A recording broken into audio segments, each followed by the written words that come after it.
A Kentucky narcotics officer spent years arresting drug dealers before becoming one of the largest traffickers in the country. He built a smuggling ring with judges' sons, a Las Vegas cartel, and a private army training on his own farm. In September 1985, he jumped out of an airplane over Tennessee with $15 million in cocaine strapped to his body and never opened his parachute. This is the story of Andrew Drew Thornton II.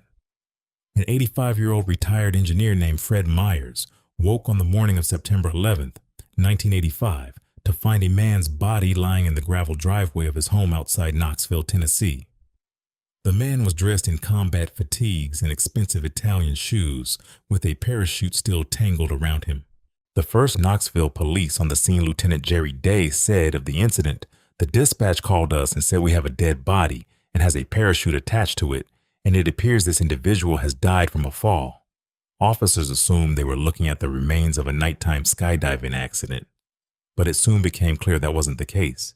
Skydiving in the middle of the night was itself a red flag, because divers who jump for sport do it in open areas in daylight, and Day knew almost immediately that the department was dealing with something outside the ordinary.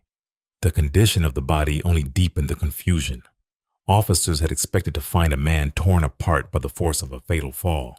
Instead, the injuries were minor and oddly localized. There was a visible injury to his chin and face, with signs of trauma around the mouth and nose, that looked rearranged as though the jaw had been struck by something hard. Beyond that, investigators found no other outside physical injuries. His primary parachute had never deployed, though his right hand still gripped the ripcord. His reserve chute had opened on its own, too late to slow the fall in any meaningful way. Investigators noted the quality of his gear immediately. He was carrying several $1,000s in cash and wearing equipment too expensive for an ordinary regional skydiver. Inside his wallet, officers found 2 Kentucky driver's licenses, both bearing the same photograph, but 2 different names. One read Andrew Thornton. Strapped to his body in a large black duffel bag were dozens of parcels of unprocessed cocaine, packaged in a way that suggested the drugs had come from outside the country. He was also carrying a fully loaded semi-automatic 9mm handgun and a Derringer, which is typical for someone doing this kind of job. He also had a pair of military-grade night vision goggles with no serial number found in his bag, along with South African gold Krugerrands, which investigators believe were meant to fund an escape to another country, since the coins could be converted to local currency almost anywhere without leaving a paper trail. He also had a notebook with names and strings of numbers that appeared to be some kind of code. Most disturbing to the officers was a set of Teflon-coated bullets designed to penetrate body armor, ammunition sometimes called cop killers, and used almost exclusively by people determined never to be taken alive. The scale of what he was carrying forced the small department to call in outside help. Day and his colleagues contacted the Drug Enforcement Administration and explained they had recovered a large quantity of cocaine, more than 70 pounds, and did not want to keep that much product inside their own facility. Detectives weighed the total haul at 34 kilograms, worth close to $20 million. More cocaine than the department had ever encountered in a single case. The county medical examiner's autopsy only added to the confusion. Technicians found gun residue tests came back negative and no fingerprints on the weapons, ruling out a struggle involving his own guns. But bruising and contusions on the body did not appear consistent with a routine fall, and the report suggested something or someone may have struck him before impact or in the air. It was beginning to look less like an accident and more like a killing. The publicity around the case broke the mystery open. A U.S. Forest Service ranger in Georgia found duffel bags identical to the one on Thornton's body, one snagged in a tree, another on the ground, holding roughly 150 more kilograms of cocaine, with more bags scattered across the Chattahoochee National Forest and Cherokee County.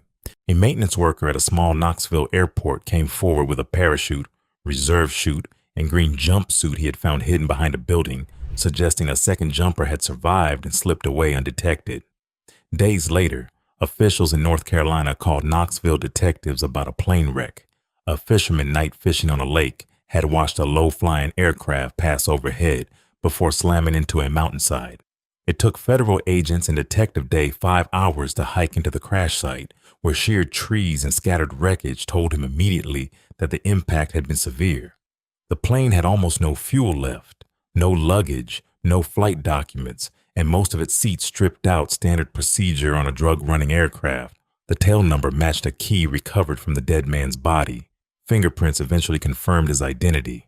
He was Andrew Carter Thornton II, a former Lexington, Kentucky police officer, once known to Kentucky State Police Detective Don Powers, who had first crossed paths with him years earlier and remembered him as a hard-working, capable officer, someone who by every outward measure had seemed like a model recruit in the department's early years. That description belonged to an earlier version of the man who died in Fred Myers' driveway. Thornton was born on October 30th, 1944, in Bourbon County, Kentucky, the son of Carter and Peggy Thornton of Three Main Stud Farm. He grew up in the world of Lexington's thoroughbred aristocracy, a culture built around bloodlines and pedigree, where a family's standing open doors regardless of what happened behind closed ones. He attended the private Sayre School before transferring to Sewanee Military Academy, graduating in 1962. According to accounts drawn from Sally Denton's book, The Bluegrass Conspiracy, Thornton was a shy, awkward child, a loner who kept to himself but who, around age 10, began chasing thrills, jumping from haylofts, climbing to dangerous heights, gravitating toward the idea of danger as identity.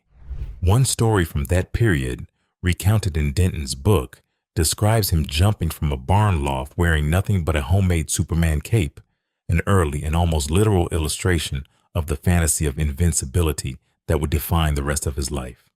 Classmates at Sewanee Military Academy later described him as a below-average student who nonetheless craved recognition, someone who wanted to be seen as the toughest person in any room, even when his grades and standing suggested otherwise. He briefly attended the University of Kentucky, dropped out to join the Army, and trained at Fort Bragg as a paratrooper with the 82nd Airborne Division, a posting that gave him his first real structured outlet for the risk-seeking behavior that had defined him since childhood. He took part in the 1965 U.S. invasion of the Dominican Republic and was awarded a Purple Heart after being shot in the arm. He returned to Kentucky, tried college again, dropped out a second time, and spent a period training race horses for his father, who friends said he both admired and feared. He married Betty Zairing, a school teacher who believed she had psychic abilities, and the two bonded over an interest in the supernatural and in Thornton's self-styled personal code. Zairing later described her former husband as a philosophical man, incredibly disciplined and extremely spiritual, someone she saw as a loyal warrior who lived by his own code of ethics and thrived on excitement. In 1968, Thornton joined the Lexington-Fayette Urban County Police Department. He earned a law enforcement degree at night through Eastern Kentucky University and was soon assigned to the department's newly formed narcotics unit, one of the first of its kind in the country. Built at the start of the war on drugs with almost no rules yet in place for how the work was supposed to be done. He would later attend the University of Kentucky College of Law while still carrying a badge, earning his Juris Doctor in 1976, an unusual dual identity that let him move fluently between the language of law enforcement and the language of the courtroom, and that later made him a uniquely effective operator once he crossed over to the other side of the drug trade entirely. Colleagues from his law school years recalled him treating both roles as extensions of the same project, accumulating leverage, contacts, and reputation, regardless of which side of the badge it technically served. Inside the unit, Thornton partnered closely with fellow officer Bill Kanan, and the two developed a reputation that outpaced their results, a high volume of arrests paired with unusually few convictions, and a string of complaints from defendants about how they were treated in custody. Kentucky State Police investigator Ralph Ross began to suspect something was badly wrong. A quantity of marijuana went missing from the department's evidence room and later turned up on Thornton's own property, still marked with its evidence tags. He was not reprimanded. FBI Special Agent Jim Huggins later described the unit's operating style bluntly, calling it a rogue group that skirted the law and engaged in planting drugs on suspects, stealing drugs out of evidence lockers, and reselling them for profit. Thornton told his family he was secretly working for the CIA, a claim they apparently believed without question, and began calling himself a two, a nickname built from his own initials, telling colleagues he possessed supernatural abilities and speaking, by multiple accounts, in cryptic self-styled parables. He drove his police cruiser to law school and kept his service weapon visible during class. Thornton's reputation inside the department split sharply, depending on who was describing him. To colleagues who worked alongside him, he was tireless, fearless, and effective at what the job on paper demanded. To the suspects who passed through his unit, and to investigators like Ross who spent years trying to hold the group accountable, he represented something closer to a private militia operating under the cover of a badge. Ross's frustration compounded case after case, intelligence gathered, allegations documented, and no prosecutions to show for it, because the men involved knew which doors in Lexington opened easily and which ones stayed shut, and which family names guaranteed a case would quietly disappear before it reached a courtroom. It would take years, and a body falling out of the sky 4 states away, before that protection finally ran out. Thornton and Zairring divorced on amicable terms not long after he joined the department, and colleagues later said the marriage's end seemed to free him to lean further into the identity he had been building for himself since childhood. Part police officer, part self-styled warrior, part outlaw. One agent who worked alongside him in those years described him to reporters using the language of espionage fiction, calling him a paramilitary type with a taste for danger that went beyond the job. Ralph Ross's suspicions about the narcotics unit only grew as the years passed. He was not alone in noticing the mismatch between the unit's arrest numbers and its conviction rate, or in hearing rumors about strong-arm tactics used against suspects around the University of Kentucky campus. But Ross's mission to clean up the department ran directly into a culture built around protecting the well-connected. Investigations into Thornton and his colleagues repeatedly stalled before they reached anyone with real standing in Lexington society, and the officers involved were quietly reassigned rather than prosecuted.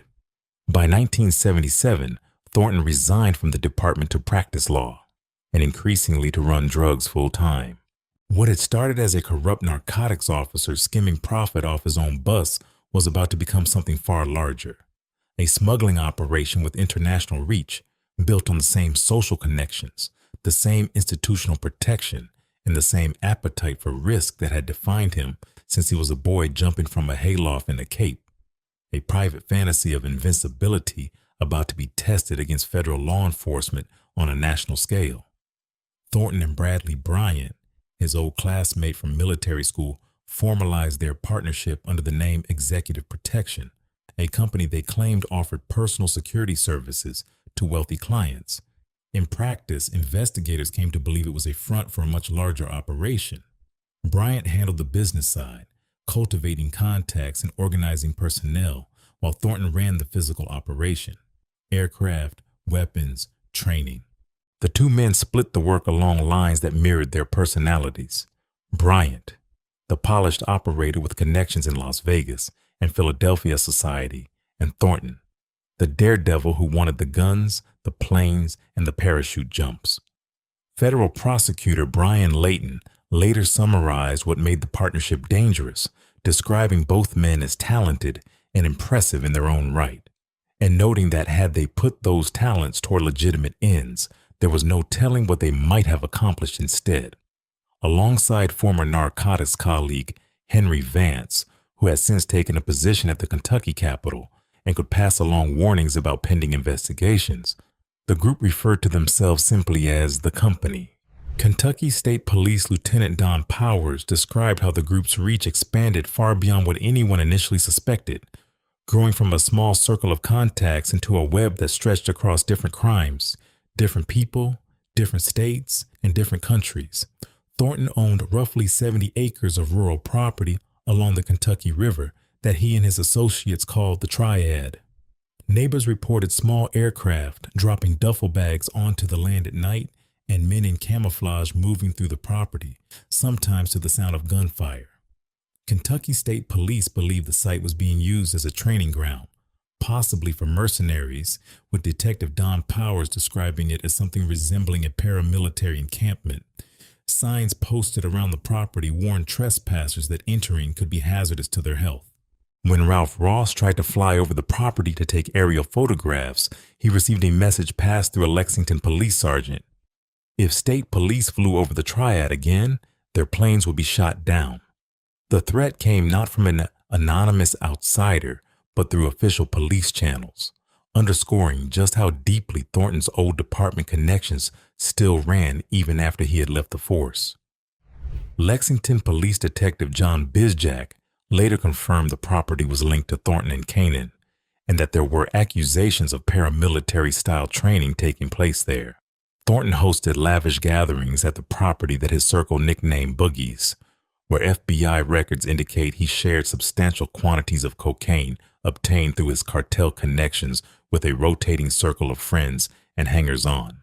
Bryant leased small aircraft under the executive protection name, and Thornton flew them to remote landing strips to load marijuana before returning to Lexington's airport to unload directly onto the tarmac, often within minutes to avoid detection. On one occasion, the pair landed with nearly 20,000 pounds of marijuana in a single run. Investigators later found abandoned planes scrubbed clean with disinfectant, evidence of the operation's professionalism, but rarely caught the men in the act. One clue eventually broke the case open in the eyes of the community: a magazine left behind in one of the planes addressed to Andrew Thornton. The company's ambitions soon collided with tragedy closer to home. In January 1977, a 24-year-old Lexington woman named Melanie Flynn disappeared. Flynn had recently become involved with Bill Canaan, Thornton's former narcotics unit partner, and friends later told investigators she had spoken about their relationship, including talk of marriage, and had reportedly discussed drug activity swirling around the old unit. She left her office on Cooper Drive telling her father she would be home for dinner. She never arrived. Her family filed a missing persons report days later, after her employer confirmed she had not shown up for work. A week after she vanished, her car was found abandoned in a Lexington parking lot, her coat and belongings from a prior trip still inside, but her purse and keys gone. Detectives combed the vehicle for evidence and found nothing. Months later, her purse washed up along the banks of the Kentucky River, not far from Thornton's property. Fearing a homicide, police dragged the river. In 1993, a former Lexington officer testified under oath that Canaan had confessed to killing Flynn, and that Thornton had separately accused Canaan of the murder, reportedly out of jealousy. Canaan was never charged in connection with her disappearance, though he was later convicted on unrelated drug trafficking and witness intimidation charges. Her body has never been found, and the case remains unsolved to this day. As the group's activities grew more brazen, federal attention that had once been scattered across separate jurisdictions began to consolidate.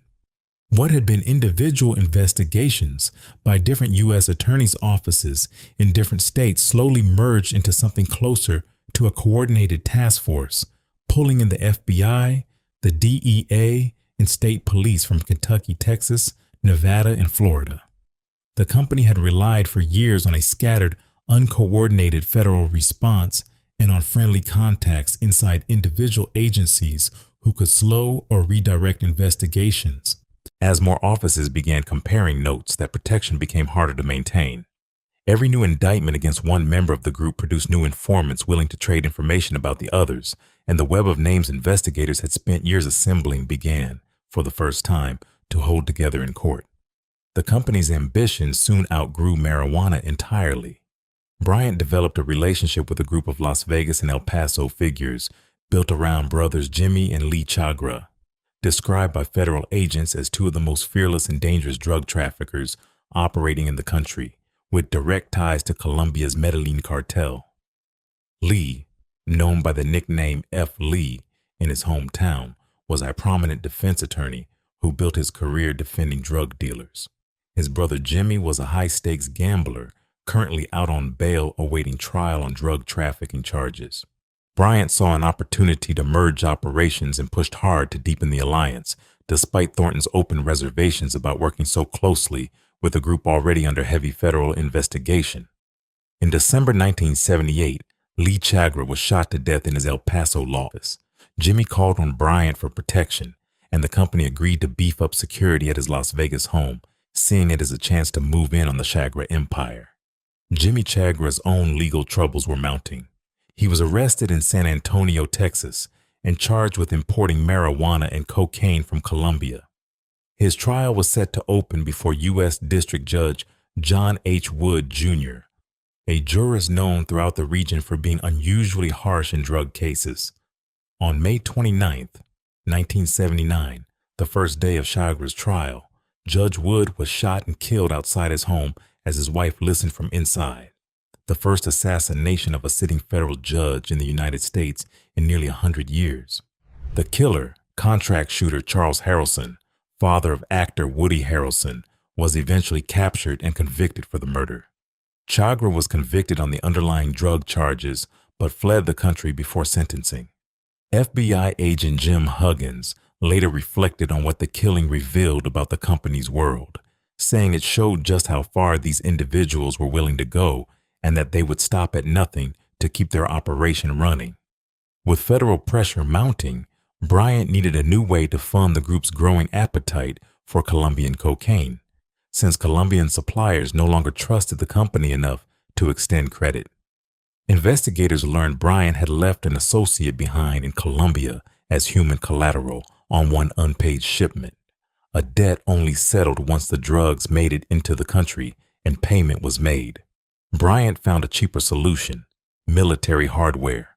Working through a naval technician at the China Lake Naval Weapons Center in California, associates orchestrated the theft of specialized equipment, including sets of Starlight night vision goggles and radar detection instruments designed to help smuggling aircraft avoid law enforcement.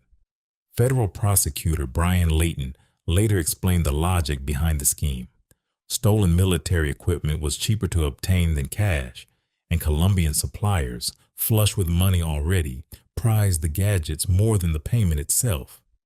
In January 1980, ATF agents raided a Philadelphia hotel room where Brian and his cousin were staying after hotel staff grew suspicious of their behavior and generous tipping to keep the room unmade. ATF Special Agent Frank Eddy recalled that housekeeping staff had spotted firearms in the room on more than one occasion. The raid turned up semi-automatic weapons, commando daggers, fraudulent identification, and more than $22,000 in cash. Investigators discovered a receipt for a storage facility in Lexington that agents initially feared had been booby-trapped, though a careful search found no explosive devices, only a cache of weapons and equipment. Inside, they found $250,000 worth of stolen military equipment, including a Starlight night scope, Soviet-made machine guns fitted with anti-aircraft mounts, taser stun guns, an anti-tank gun, semi-automatic carbines, top-secret government radio frequency listings, and memos on the use of disguises and wigs. One of the recovered weapons, a .22 caliber survival rifle registered to Andrew Thornton, had been purchased from Lexington gun dealer Mike Kelly, another associate soon drawn into the investigation. Both Bryant and his cousin stood trial on the weapons charges in 1982. The case drew significant media attention, and Lexington's reaction split sharply along social lines, exposing a rift between residents who trusted the official version of events and those who assumed men from prominent families were being unfairly targeted. Reporter Valerie Honeycutt recalled the backlash the paper received from readers who found it hard to believe men from such respected families could be involved in anything so serious, with some accusing the press of manufacturing a scandal to sell papers. Both men were found not guilty. By then, the company was fracturing from within. Bryant's relentless pursuit of the Chagra empire had infuriated Thornton, who saw his partner as reckless and disloyal. The two severed ties, though some investigators suspected the public falling out was a calculated move to reduce law enforcement pressure on both men rather than a genuine rupture. One member of the group, electronics and weapons supplier Mike Kelly, was arrested in a separate South Florida drug case in early 1982 and came under heavy pressure from prosecutors to cooperate against his former associates. The prosecutor leading that campaign, Assistant State Attorney Eugene Gene Berry of Charlotte County, Florida, had built a reputation prosecuting drug cases, winning 27 convictions out of 30 major felony trials the year before his death. On January 16, 1982, Berry answered his front door at home and was shot and killed at close range while his wife listened from inside. A witness description led investigators to a composite sketch and eventually to Kelly's wife, Bonnie Kelly. Kentucky State Police noted the motive was widely assumed from the start, given Berry's reputation for being especially hard on drug defendants and their families. Kelly initially produced an alibi through a friend of the group, but agents eventually turned Kelly's own sister, who confirmed that after the murder, Bonnie had returned to Florida and phoned home with a 2-word message confirming the job was finished. Kelly was convicted, along with 2 co-conspirators, and sentenced to life in prison. Federal indictments finally caught up with the group's core members in January 1982. Assistant U.S. Attorney Brian Leighton charged Bradley Bryant, his cousin Andrew Thornton, Mike Kelly, and more than 20 other associates on 7 counts ranging from drug trafficking to theft of government property, the culmination of a case that had taken federal and state investigators the better part of a decade to build across 4 states. Bryant was arrested outside Chicago and eventually sentenced to 20 years for the China Lake case, plus an additional 4.5 years on separate drug charges. Leighton later reflected that 20 years was likely the maximum sentence prosecutors could secure, and that while Bryant may have deserved worse, investigators were never able to directly tie him to any of the killings connected to the group. Thornton, facing the same indictment, went on the run for roughly 18 months. Kentucky State Police eventually installed new leadership with a background in rooting out governmental corruption, and Ross began receiving more institutional support for the case he had been building largely alone for years, even as some of his superiors still urged him not to move too aggressively against men with the right last names and the right friends. While awaiting an earlier hearing on unrelated charges, Thornton staged an incident designed to make himself look like the target of a hit rather than a defendant fleeing justice. In February 1982, he was shot twice in the chest at close range outside a Lexington restaurant where he was a regular. He survived because he was, as always, wearing a bulletproof vest, and because the type of ammunition used could not penetrate it. Authorities later concluded Thornton had arranged the shooting himself to persuade a judge his life was in danger if he went to prison. It did not work. Federal agents eventually intercepted a radio transmission from a plane bearing Thornton's call letters, tracked him to a North Carolina airport where he had filed a flight plan for aircraft repairs, and arrested him carrying a pistol and a printed card describing a personal philosophy about being unattached to life and death. He pleaded no contest to a reduced charge in the China Lake case. He was sentenced to 6 months in prison, fined $500, placed on 5 years probation, and had his law license suspended. Federal prosecutor Brian Leighton, reflecting years later on the man he had spent so long chasing, said plainly that he was glad Thornton's parachute never opened. By late 1982, the network that had once run one of the largest drug and weapons operations in the country was in ruins. Bryant was behind bars. Mike and Bonnie Kelly and their associates were convicted. Thornton had served his 6 months and walked out with a suspended law license and a circle of former partners who no longer entirely trusted him. He was 38 years old, largely on his own, and according to those who knew him, unwilling to walk away from the only life he had built. Free of the company and its internal politics, Thornton spent the next 2 years running an operation entirely his own, moving cocaine, marijuana, and weapons between South America and the southern United States. He told associates he believed he had been chosen by a higher power to use his abilities however he wished, and friends later said that by 1985, he had begun to talk about wanting one final, decisive score before walking away from the life for good. He was 40 years old, older than most active traffickers, and the network of protection that had shielded him for over a decade had thinned considerably since the collapse of the company. Whatever calculation he made about the risk of one more run, it would prove to be his last. The DEA still had an open case file on him. Agents in Miami began surveillance after learning he had made contact with an aircraft broker, Levi Schulman, who was also a DEA informant. brokering planes to groups moving cocaine up from South America into Florida. DEA agent Kieran Cobell watched the relationship develop with some unease, aware Schulman had a history of playing multiple sides and had burned agents before with unreliable information. Even so, Schulman appeared to have formed a genuine friendship with Thornton, going so far as to let him stay at his own condominium, and Coble came to believe the trust between them was real rather than performed.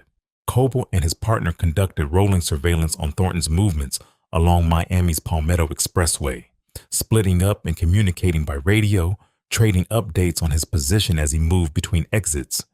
During one operation, Coble noticed Thornton checking his mirrors and glancing into the back seat repeatedly, well beyond the level of an ordinarily cautious driver, almost as if he could hear the agent's own radio chatter.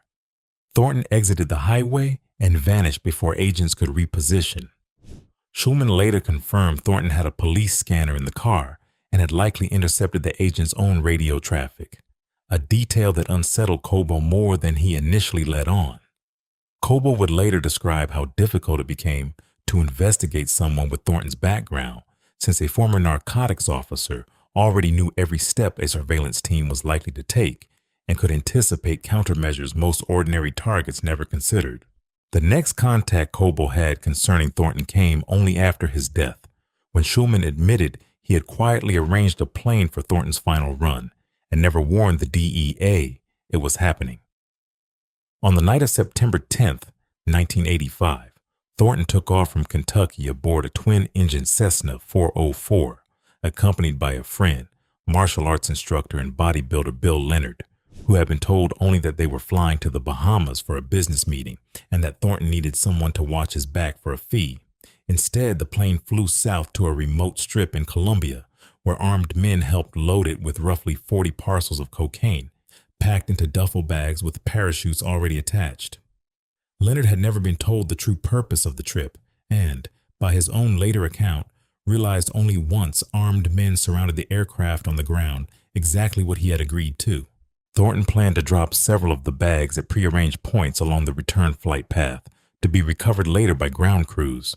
The Cessna lifted off from the Colombian Strip and turned north, tracking back across open water toward the United States, its extra fuel tanks and stripped cabin built for exactly this kind of run. Somewhere over the southern United States, Thornton became convinced the plane was being tracked by pursuing aircraft. He put the plane on autopilot and began throwing duffel bags of cocaine out over the Chattahoochee National Forest in Georgia to lighten the load, dumping an amount investigators later estimated at roughly 200 pounds. According to Leonard's later account, Thornton apologized to him in the moments before they jumped, telling him he was sorry for dragging a family man into the situation. Thornton radioed ahead to his girlfriend, Rebecca Sharp, who was waiting at a Knoxville hotel, checking whether she could hear him. She confirmed contact and he relayed that they were about to bail out, describing the chase plane and the need to jump before signing off for the final time. He kept one 75-pound bag strapped to his own body rather than let it go with the rest. Both men then bailed out into the night sky, the plane still flying itself toward the mountains of western North Carolina, where it would eventually run out of fuel and crash into Tuskegee Bald Mountain, more than 50 miles from where Thornton's body would land. Leonard's parachute, on only his second jump ever, opened correctly. He landed hard in grass beside a runway near the Knoxville airport, wandered the perimeter looking for Thornton, found an open convenience store, and took a cab to the hotel where Sharp was waiting. Thornton never arrived. Investigators believe Thornton's own cargo killed him. The duffel bag strapped to his waist likely swung like a pendulum and struck him as he exited the aircraft, and forensic examiners noted injuries to his jaw and face consistent with a hard impact around the moment of the jump, potentially against the plane's own doorframe. Thornton had a documented history of opening his parachute unusually low, in some cases as low as 800 feet, and had reportedly been removed from drop zones in the past for the practice. Investigators reconstructed a working theory from the physical evidence. The impact at the doorframe, marked by the injury beneath his chin, likely knocked him unconscious or semi-conscious as he fell, and once he came back to some awareness, disoriented and unsure how close he was to the ground, he pulled his emergency chute on instinct. By then it was too late. The emergency chute jerked him onto his back, and he fell largely uncontrolled the rest of the way down, landing in Fred Meyer's driveway sometime before dawn. The scale of what Thornton had been carrying became clear as evidence accumulated over the following days. Along with the duffel bag of cocaine strapped to his body, worth close to $15 million, he had night vision goggles, a bulletproof vest, expensive Italian shoes, roughly $4,500 in cash, 6 gold Krugerrands, 2 pistols, and the key to the crashed plane. Forensic technicians in Knoxville re-examined his parachute rig for any sign of sabotage and found the equipment in working order, which only deepened the central puzzle of the case. A man with more than 2 decades of jump experience, wearing gear that functioned correctly, had still ended up dead on impact. Detectives who searched Thornton's Lexington home the day after his death found it had already been cleared of anything incriminating. FBI Special Agent Jim Huggins later said it appeared someone had gotten there first and removed whatever might have been left behind. Lexington Police Detective John Bizjack helped agents identify names and phone numbers in Thornton's address book, several of which were already familiar to investigators from years of surveillance. Sharp later told DEA agents that Thornton had sounded panicked on the radio, describing the chase plane and the need to bail out. She refused to identify Leonard as Thornton's accomplice to a federal grand jury in Knoxville and was indicted for it. But investigators say she never gave up any further information about the operation or the location of the rest of the drugs and money, standing by Thornton in a way one investigator later called genuinely loyal, if hardcore in its own right. 3 months later, in December 1985, a black bear was found dead in the Chattahoochee National Forest, having apparently consumed a portion of the cocaine Thornton had dumped from the plane. The animal's death was later confirmed by a medical examiner to be drug-related, and for decades it remained a regional curiosity more than a national story. The bear was eventually taxidermied and today sits on display in a Kentucky gift shop, a strange coda to Thornton's death that most people outside the state had never heard of. That changed in February 2023, when the animal's story became the basis for the film Cocaine Bear, in which Thornton himself is portrayed by actor Matthew Rhys. The film's director told reporters she had to leave out details of Thornton's real life that were, in her words, too outlandish even for a movie built around a bear on a cocaine binge. His story also inspired the 4th season of the FX series Justified, which opens with a fictionalized version of the same parachute death, the cocaine-filled duffel bag becoming the engine of a mystery investigated decades later. Thornton's funeral drew a large crowd from Lexington's social and political circles, including politicians and police officers who had known him for years. Reporter Valerie Honeycutt recalled that many in the city struggled to accept that a man from his background had been involved in drug smuggling at all, describing an atmosphere of genuine disbelief among people who had known Thornton socially for years. Federal agent Jim Huggins offered a different read on why Thornton and his associates had operated so freely for so long, noting that the group's social standing in the Lexington community had given them a degree of respectability that shielded them from the scrutiny an ordinary trafficking operation would have faced. The Knoxville medical examiner ultimately ruled Thornton's death an accident, attributing his fatal injuries to the impact of his own cargo during the jump. How a man with his level of parachuting experience could make a mistake that basic has never been fully explained, and the working theory remains a matter of reconstruction rather than certainty, pieced together from physical evidence rather than any surviving witness account of the jump itself. What is clear is that greed and the decision to keep one final bag of cocaine strapped to his body rather than let it go with the rest is what turned a survivable jump into a fatal one. Bradley Bryant served his sentence for the China Lake case. Bonnie Kelly remains in prison, having been denied early release on multiple occasions for the murder of Gene Berry. Bill Kanan was never charged in the disappearance of Melanie Flynn, though he was later convicted on unrelated drug trafficking and witness intimidation charges and served time before his release. He died in 2020. Flynn's case remains unsolved, and her body has never been recovered. Ralph Ross, the investigator who spent years trying to hold Thornton's unit accountable and was repeatedly stonewalled by the department's deference to wealth and connections, lived to see the case finally validate everything he had suspected for over a decade.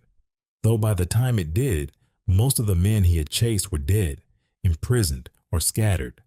Lexington itself took years to fully reckon with what had happened inside its own police department, a city that had spent a decade treating its narcotics unit's growing wealth and firepower as an open secret rather than a warning sign. The company that Andrew Thornton helped build, a network of dirty cops, smugglers, and hired killers that reached from Lexington's horse farms to a federal judge's driveway in Texas, never fully answered for everything it was accused of.